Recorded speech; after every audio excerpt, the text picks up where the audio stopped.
trust. You don't know when someone's going to jump out from somewhere. You don't know, a certain smell will just set me off and give me angry, or a backfire of a car. A loud popping sound, I tend to dive to the ground. And so that can cause a little embarrassment. When I have the dog with me, I feel more secure with my environment because I know he's got my back. Nobody's going to sneak up behind me. I'm getting used to popping. I think it's going to take a long time to get past that, but I'm getting used to it. Starting to understand this is where I live. You're going to have loud noises.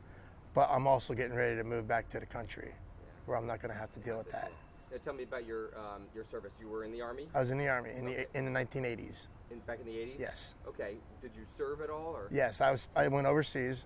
I spent 3 years in the military. I went overseas. I was in Germany. In Germany, okay. Was this during a war? Okay. No, it was during the Cold War conflict. This is when we were having issues with Russia. I served under Ronald Reagan.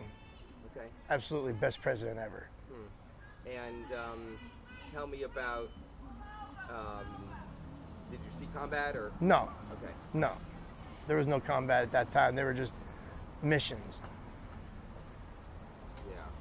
Yeah. And ever since then, I guess, you were diagnosed with PTSD? No, I went through 20 years of struggles after I got out of the military, after the traumatic event that happened. Once I got out, I struggled for 25 years not knowing what was wrong. Until I reached out to the VA out west.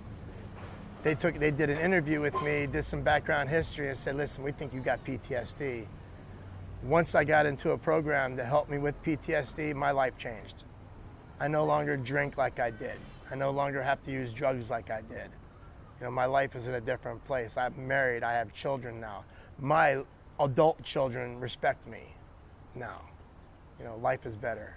So now let's talk about Saturday. What happened? You were there to visit your son? Yeah, go hang out with my son for the day where he works, so you can see. I want to see what my son does for a living now. And he said, hey, let's run up to Subway to get a quick sandwich. Right on. Hadn't been able to do something like that with my son for a long time. Again, going out in public places wasn't comfortable. Get there, walk into the store. He's got his vest on, no problem. Guy starts pointing, saying, you can't bring a dog in here. I turn the dog, I point out the vest, saying, listen, he's a service animal. He's allowed to come in here. Unless they defecate or urinate or start acting crazy, that's the only reason you have to ask me to leave. And he wasn't doing any of that. I was just wanting a sandwich. And he said, no, I know the law. You're not allowed to bring that dog in here. If you don't get out, I'm going to call the police. Well, that's a trigger for me immediately. That's a threat to me. You're now threatening my safety. Normally, I would have reacted. I would have yelled. I would have started swearing. But I didn't. And I didn't realize it until after I walked out of the store and called the police myself that I realized that I handled it like you're supposed to. It's because I had the dog with me. My son, when he came out, was like, wow, I didn't think it would work. I didn't think that you would be able to handle yourself. And I did. So it's a testament to what this dog has done for me. I called the police. They came. I gave my statement. The police went inside. Well, when I went outside, I turned around and I looked at the door, and lo and behold, right there on their sign on their door, it says, service animals are welcome. I took a picture of it. And I looked at the guy, I'm like, it says on your door he's welcome. And he kept on going, nope, I have the right to refuse service. How did this whole thing make you feel? I was severely embarrassed, severely and humiliated. I'm not trying to have a lunch with my son that I haven't had a lunch with in years. The people in the restaurant, the way they were staring at me, because, were they staring at me because they felt empathy for me? Were they staring at me because, he's disabled, why, this and that? The thing's going through my mind. But then when I seen the sign on the door saying service animals were welcome, I went from being humiliated and embarrassed to being angry. How does it make you feel as someone who served our country? Like I got slapped in the face.